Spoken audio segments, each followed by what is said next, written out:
अस्सलाम वालेकुम स्टूडेंट्स, कैसे हैं आप लोग। उम्मीद है खैरियत से होंगे। आज हम लोग फर्स्ट ईयर बायोलॉजी में चैप्टर 11 बायो एनर्जेटिक्स उसका एक बहुत ही इम्पॉर्टेंट लॉन्ग क्वेश्चन पढ़ने वाले हैं और वो है क्रेब्स साइकिल। क्रेब्स साइकिल को TCA साइकिल भी कहते हैं, सिट्रिक एसिड साइकिल भी कहते हैं।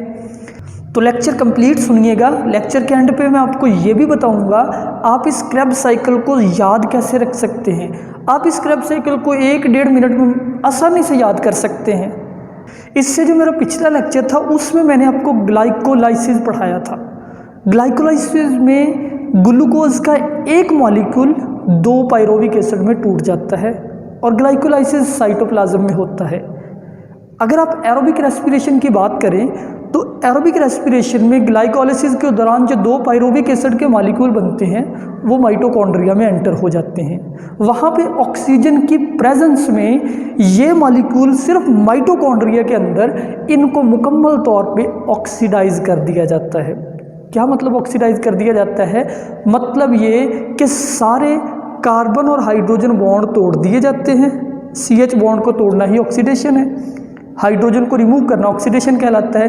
तो कंप्लीट ऑक्सीडेशन कर दी जाती है क्रेब्स साइकिल में और उसके नतीजे में आप बनाते हैं NADH और FADH। ये चीज़ें फिर इलेक्ट्रॉन ट्रांसपोर्ट चेन पे यूज़ होती है, जो कि थर्ड स्टेप है एरोबिक रेस्पिरेशन का। लेकिन आज हम लोग देखेंगे कि माइटोकॉन्ड्रिया के अंदर क्रेब्स साइकिल कैसे होता है और पायरोविक एसिड का मॉलिक्यूल माइटोकॉन्ड्रिया में एंटर कैसे होता है। तो अपना लेक्चर शुरू करते हैं। सबसे पहले हम देखते हैं पायरोविक एसिड की ऑक्सीडेशन। पायरोविक एसिड कभी भी माइटोकॉन्ड्रिया के अंदर डायरेक्ट एंटर नहीं हो सकता, बल्कि पायरोविक एसिड को पहले कन्वर्ट होना पड़ता है किस में? एसिटाइल कोएंजाइम A में। ये बेटा जी माइटोकॉन्ड्रिया है हमारे पास। आपको पता है माइटोकॉन्ड्रिया के डबल मेम्ब्रेन बाउंड ऑर्गेनेल है। अंदरूनी जो मेम्ब्रेन है उसमें काफ़ी सारे फोल्ड होते हैं। ये इनर मेम्ब्रेन हो गई। अब माइटोकॉन्ड्रिया सेल के अंदर है। पहले साइटोप्लाज्म में रिएक्शन हुआ ग्लाइकोलाइसिस का, पायरोविक एसिड 2 बन गए, 3 कार्बन मॉलिक्यूल। पायरोविक एसिड में कितने कार्बन है? 3 कार्बन। वो 3 कार्बन जब माइटोकॉन्ड्रिया में एंटर होगा फौरन चेंज हो जाएगा एक 2 कार्बन कंपाउंड में। कितने कार्बन कंपाउंड में? 2 कार्बन कंपाउंड में। इस स्टेप को आप कहते हैं पायरोविक एसिड की ऑक्सीडेशन। क्या कहते हैं? पायरोविक एसिड की ऑक्सीडेशन। क्योंकि ये बेटा आप क्रेब्स साइकिल देख रहे हैं, क्रेब्स साइकिल में एसिटाइल कोएंजाइम A ऐड हो रहा है, ना कि पायरोविक एसिड। जबकि ग्लाइकोलाइसिस में हमारे पास जो प्रोडक्ट बनी थी उसका नेम तो था pyruvic acid, also known as pyruvate. तो हम देखते हैं पायरोविक एसिड को कैसे ऑक्सीडाइज किया जाता है और इसको 3 कार्बन से 2 कार्बन में कैसे कन्वर्ट करना है। सबसे पहले pyruvate is converted into acetyl coenzyme A before entering into mitochondria. Mitochondria में एंटर करने से पहले। अब ये आप देख रहे हो पायरोवेट का फार्मूला, 3 कार्बन है, 1 2 3। यहाँ पे गौर से देखिए 1 2 3। फर्स्ट कार्बन पे एसिडिक ग्रुप है यानी कार्बोक्सिल, सेकंड कार्बन पे डबल बॉन्ड O और CH3। रिएक्शन होगा माइटोकॉन्ड्रिया में। जैसे ये पायरोवेट एंटर होने की कोशिश करेगा एक रिएक्शन होगा, उसमें COSH ये चीज़ ऐड होगी। क्या चीज़? COSH। इसको आप कहते हैं कोएंजाइम A। कोएंजाइम A इसको पढ़ते हैं। ये एक्चुअली एक एंजाइम ही है, यानी कोएंजाइम है ये। इसके साथ NAD+ की भी आपको ज़रूरत पड़ेगी। अब आपने ज़रा मेरी बात को गौर से समझना है। यहाँ से बेटा देखिए C डबल बॉन्ड O निकल जाएगा। क्या निकल जाएगा? C double bond O, CO2 carbon और 2 ऑक्सीजन निकल गया। क्या निकल गया? CO2। पीछे कितने कार्बन बच गए? ये 2 कार्बन, सिर्फ 2 कार्बन बच गए, CH3 C double bond O। अब ये जो है H बचा, इस H को कौन ले जाएगा? इस H को ले जाएगा NADP पॉजिटिव। ये NADP पॉजिटिव भी ऐड हो रहा है रिएक्शन में। ये NADH2 में तब्दील हो गया। किस में? इसकी रिडक्शन हुई, इसकी रिडक्शन हुई है, इस कंपाउंड की ऑक्सीडेशन हुई है। ऑक्सीडेशन मीन हाइड्रोजन को रिमूव करना और रिडक्शन मीन हाइड्रोजन को ऐड करना। NAD रिड्यूस होकर NADH2 बन गया। अब ये जो COSH है इसके पास भी एक H है, ये H भी रिमूव हो जाएगा। इसका H भी रिमूव हो गया और ये वाला H भी, तो 2 H, इसलिए मैंने लिखा है NADH2 और बेटा CO2। बाकी ये जो बॉन्ड टूट गया H का, ये बॉन्ड बन जाएगा इस कार्बन के साथ। अब ये जो कंपाउंड है इसका नाम है एसिटाइल कोएंजाइम ए।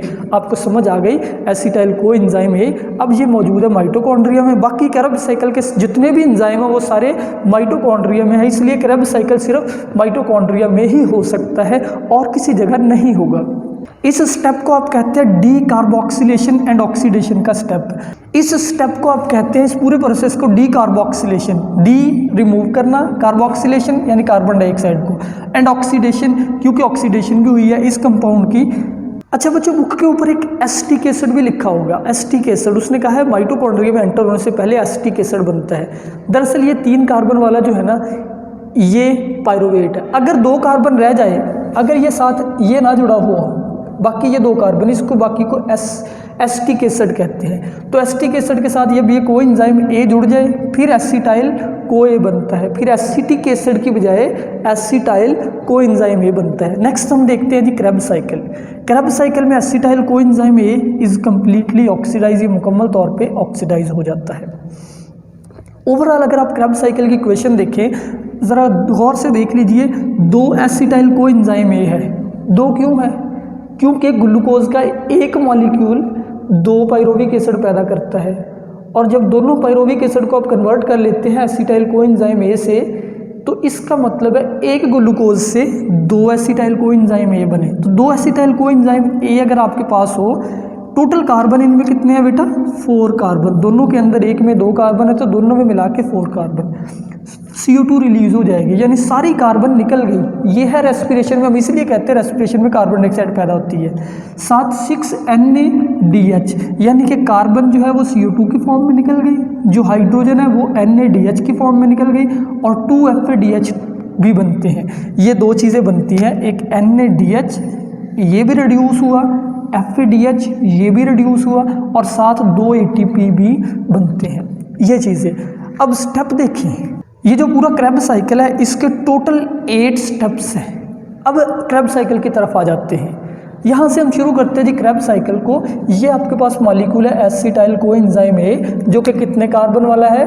2 कार्बन वाला। ये इस साइकिल में ऐड हो रहा है आपके सामने। ये पीछे से एक मॉलिक्यूल और आ रहा है। ये साइकिल है ना, तो साइकिल हमेशा स्टार्ट होता है 2 चीज़ों से। एक ये चीज़ जो पीछे से आ रही है, एक ये जो आपका इनपुट है। इनपुट 2 कार्बन वाला कंपाउंड है, जो पीछे से कंपाउंड आ रहा है वो उसका नेम है ऑक्सैलो एसीटेट। इस कंपाउंड का क्या नेम है? Oxalo acetate. जैसा कि ये आप देख रहे हैं 1 2 3 4, ये 4 कार्बन कंपाउंड है। अब ये 4 कार्बन, ये 2 कार्बन, दोनों मिले, इनसे बना सिट्रेट। सिट्रेट कितने कार्बन वाला कंपाउंड है? 1 2 3 4 6। जाहिर बात है, एक 4 कार्बन, दूसरा 2 कार्बन, दोनों मिले 6 कार्बन कंपाउंड बन गया, उसका नेम है सिट्रेट। लेकिन इस स्टेप के दौरान ये जो कोएंजाइम ए था ये रिमूव हो गया।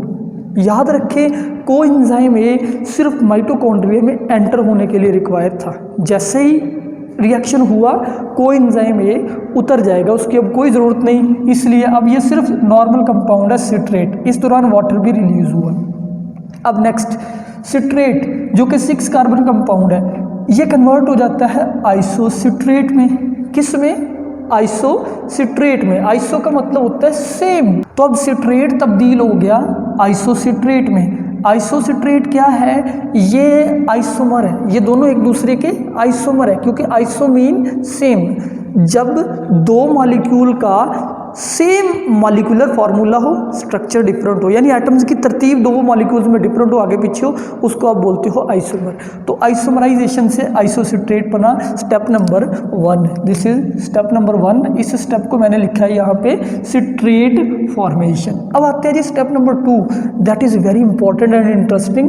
Isocitrate is converted into alpha keto glutarate. ये कंपाउंड का नेम है। मैं आपको लेक्चर के एंड पे ये भी बताऊंगा कि आप इस क्रेब्स साइकिल के कंपाउंड को याद कैसे रख सकते हैं। तो अब बनेगा अल्फा कीटो ग्लूटारेट। और ये जो सेकंड स्टेप है ना, इसको आप कहते हैं, इस स्टेप का नेम है oxidative D carboxylation. Oxidative D carboxylation, यानी इसमें एक तो CO2 रिमूव हुई, डी कार्बोक्सिलेशन, फिर इस आइसोसिट्रेट की ऑक्सीडेशन भी हुई। ऑक्सीडेशन किसने की? NAD पॉजिटिव ने, NAD पॉजिटिव इसमें से हाइड्रोजन ले गया और NADH बना। देखो बेटा थोड़े थोड़े करके आप उसके CH बॉन्ड तोड़ रहे हो, आपने CH बॉन्ड तोड़ा तो हाइड्रोजन निकल गए, NADH और कार्बन इधर चला गया, कार्बन के साथ ऑक्सीजन CO2। अब ये जो 6 कार्बन कंपाउंड था इसमें से एक कार्बन निकल गया ये CO2 के फॉर्म में, तो अब ये जो 1 2 3 4 5 6, अब ये कितने कार्बन रह गया, 5 कार्बन, 1 2 3 4 5, इसका नेम है अल्फा कीटो ग्लूटारेट। नेक्स्ट बिल्कुल सेम स्टेप है, उसमें कुछ डिफरेंट नहीं, बिल्कुल सिर्फ आपने नाम याद रखना है। नेक्स्ट स्टेप सेम है, alpha keto glutarate is change into succinyl CoA. ये हमारी बुक में फर्स्ट ईयर की बुक में लिखा नहीं, लेकिन पहले ये चीज़ बनती है सक्सिनाइल कोए, ठीक है।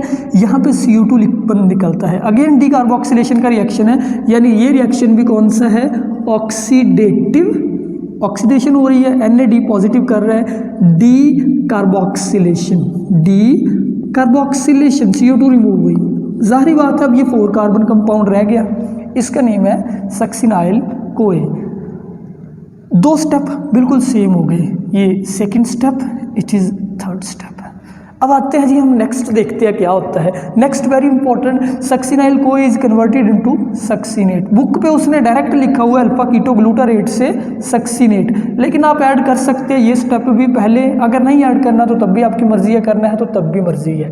लेकिन सक्सिनाइल कोए जब सक्सीनेट में तब्दील होता है तो एक तो जो कोए यहाँ पे ऐड हुआ होता है, कोए यहाँ पे दोबारा ऐड होता है, वो रिमूव हो गया, ये मैंने बनाया है। और यहाँ पे GDP, ये रिएक्शन ना काफ़ी एनर्जी वाला रिएक्शन है, ये वाला रिएक्शन सक्सिनाइल कोए का सक्सीनेट में तब्दील होना, इस रिएक्शन में एनर्जी रिलीज होती है। उस एनर्जी को यूज़ करके सेल क्या करता है, GDP को लेता है। GDP क्या है, गुआनोसिन ट्राइफॉस्फेट। जिस तरीके से ATP होता है ना, एडिनोसिन ट्राइफॉस्फेट, यानी एडिनोसिन के साथ कितने फॉस्फेट है, 3, एनर्जी वाला मॉलिक्यूल है। इसी तरीके से आपको पता है नाइट्रोजनस बेसिस में एडिनिन, गुआनिन, थाइमिन, साइटोसिन, आपने नेम सुना होगा।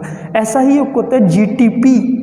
GTP किससे बनता है, GDP से, यानी ये गुआनोसिन डाइफॉस्फेट है, ये एक फॉस्फेट को एक्सेप्ट करता है सेल में से और बना देता है GTP। ये भी एक एनर्जी वाला मॉलिक्यूल है, लेकिन इसको फौरन कन्वर्ट कर लिया जाता है ATP में। वो कैसे, देखिए ये ADP है, ये GTP दोबारा टूट गया GDP में, इसलिए आप ये साइकिल देख रहे हो। इसी दौरान ADP का मॉलिक्यूल आया, उसने फॉस्फेट ले लिया, किससे, GTP से फॉस्फेट लिया और बना दिया ATP। तो यूं एक ATP डायरेक्ट बनता है इस क्रैब्स साइकिल में। यानी अगर आपके पास सिर्फ एक एसिटाइल कोए हो, आप उससे डायरेक्ट 1 ATP बना सकते हैं क्रैब्स साइकिल के दौरान। इसीलिए मैंने यहाँ पे 2 ATP लिखे थे। अगर यानी आपके पास 2 मॉलिक्यूल एसिटाइल कोए के, उनसे 2 ATP डायरेक्ट बनते हैं। अब ये बेटा सक्सीनेट है। नेक्स्ट स्टेप में क्या होगा, नेक्स्ट स्टेप में सक्सीनेट कन्वर्ट होगा फ्यूमरेट में। Succinate is converted into fumarate. इस स्टेप में अगेन ये ऑक्सीडेशन का स्टेप है। ये स्टेप कौन सा है, ऑक्सीडेशन स्टेप, लेकिन इसमें ऑक्सीडेशन ये करेगा FAD पॉजिटिव। जिस तरीके से NAD पॉजिटिव होता है ना, ऐसे ही FAD पॉजिटिव भी सेल में होता है। FAD पॉजिटिव क्या है, इसको कहते हैं फ्लेवन, क्या कहते हैं, flavin adenine dinucleotide, flavin adenine dinucleotide. NAD को कहते हैं निकोटीनमाइड एडिनिन डाइन्यूक्लियोटाइड। ये FAD आता है, उसमें से हाइड्रोजन ले लेता है, यानी CH बॉन्ड को तोड़ता है, हाइड्रोजन लेके ये खुद रेड्यूस हो जाता है FADH2 में। तो यानी कि आपके पास एक FADH2 भी बनता है और succinate is converted into fumarate. Fumarate फिर कन्वर्ट किया जाता है मेलेट में वाटर ऐड करके। एक और मॉलिक्यूल है fumarate is converted into malate, ये भी 4 कार्बन है, ये भी 4 कार्बन है। अब नेक्स्ट स्टेप देखिए, मेलेट को कन्वर्ट करना है ऑक्सैलो एसीटेट में, जो आपका इनिशियल सबस्ट्रेट था, यानी कि रिएक्शन यहीं से चला था, ऑक्सैलो एसीटेट से दोबारा मेलेट को कन्वर्ट कर दिया गया ऑक्सैलो एसीटेट में। इस दौरान इसमें से अगेन ऑक्सीडेशन हुई इसकी, तो ये स्टेप भी ऑक्सीडेशन का स्टेप है। कौन ऑक्सीडेशन कर रहा है, NAD पॉजिटिव, ये हाइड्रोजन आयन को लेके NADH बन रहा है, तो मेलेट की ऑक्सीडेशन हुई है, NAD पॉजिटिव की रिडक्शन हुई है। तो ओवरऑल आप देखें कि ओवरऑल अगर क्रैब्स साइकिल एक दफ़ा चले, इसमें से 2 CO2 निकलते हैं और इसमें से 1 and 2 and 3, 1 2 3 NaDH बनते हैं और एक FADH बनता है। तो रिएक्शन जहाँ से चला था अगेन वहीं पहुँच गया। तो दरअसल ये जो एसिटाइल कोए है जो ग्लूकोज से आया है जिसमें 2 कार्बन है, वो दोनों कार्बन यहाँ पे निकल गए CO2 के फॉर्म में। ये 4 कार्बन कंपाउंड तो रिएक्शन में ऑलरेडी मौजूद था, यानी आपका टोटल आउटपुट क्या है? टोटल आउटपुट आपका अगर एक दफ़ा क्रैब साइकिल चले, एक दफ़ा क्रैब साइकिल चलने से 3 NADP बनते हैं और एक FADH और एक ATP और साथ 2 CO2 रिलीज होते हैं। अब वापस आते हैं, यहाँ पे देखिए, यहाँ पे मैंने लिखा है अगर 2 एसिटाइल कोई हो उनसे 4 CO2 निकलेंगे, यानी उनके सारे CO2 रिलीज हो गए, कंप्लीट ऑक्सीडेशन हो गई। बेटा ऑक्सीडेशन कंप्लीट हो गई है, ग्लूकोज का मॉलिक्यूल मुकम्मल तोड़ दिया गया है NADH में या ATP में, क्योंकि ऑक्सैलो एसीटेट 4 कार्बन वाला तो पहले ही मौजूद था। तो इसलिए 4 CO2 और 6 NADPH, क्योंकि 2 दफ़ा जब ये चलेगा रिएक्शन तो 6 बनेंगे, एक दफ़ा 3 बने तो 2 दफ़ा में 6 और साथ 2 FADH2 और साथ 2 ADP। अब ये जो दोनों चीज़ें बनी हैं NADH एंड FADH, ये यूज़ होगी इलेक्ट्रॉन ट्रांसपोर्ट चेन में, जिसको हम नेक्स्ट लेक्चर में डिस्कस करेंगे। यहाँ पे स्टेप देख लीजिए, सबसे पहले सिट्रेट बनता है, सिट्रेट की फॉर्मेशन स्टेप नंबर 1 वो वाला, isocitrate formation step number 3 oxidative decarboxylation, ये वाला स्टेप ऑक्सीडेटिव डीकार्बोक्सिलेशन जिसमें आइसोसिट्रेट से अल्फा कीटोग्लूटारेट बन रहे हैं। अगेन चौथा स्टेप फिर से ऑक्सीडेटिव डीकार्बोक्सिलेशन जो कि सेम है, oxidative decarboxylation, oxidative decarboxylation. Next succinate formation ये वाला, फिर फ्यूमरेट, फिर मेलेट, फिर ऑक्सैलो एसीटेट। तो succinate, fumarate, malate, oxaloacetate, ये हो गए जी स्टेप, हमने कंप्लीट कर लिए स्टेप। तो क्रैब साइकिल जहाँ से चला था वहाँ पे पहुँच गया। तो एट दी एंड अब मैं आपको बताता हूँ कि इस क्रैब साइकिल को तरतीब से याद कैसे रखना है। एक लफ्ज़ है हमारे पास, our city is kept safe and sound from monster. बड़ा इजी सा वर्ड है कि हमारे शहर को महफूज रखा जाता है मॉन्स्टर यानी बदमाशों से। अब देखें, आवर से OSCIKSSFM। अब देखें, ऑक्सैलो एसीटेट ये वाला, सिट्रेट, ठीक है, आइसोसिट्रेट, फिर अल्फा कीटोग्लूटारेट, फिर सक्सिनाइल कोए, फिर सक्सिनेट, फिर फ्यूमरेट, फिर malate. Oxaloacetate, citrate, isocitrate, alpha ketoglutarate, succinyl CoA, succinate, fumarate, malate. देखिए, oxaloacetate, citrate, isocitrate, alpha ketoglutarate, succinyl CoA, succinate, fumarate, malate, oxaloacetate. तो इस sentence की मदद से इजीली आप याद कर सकते हैं। तो ये था आज का लेक्चर, उम्मीद है आपको सारी समझ आ गई होगी। अगर कोई क्वेश्चन है वो मुझसे कर लीजिए। अपना ख्याल रखिए, अल्लाह हाफिज़।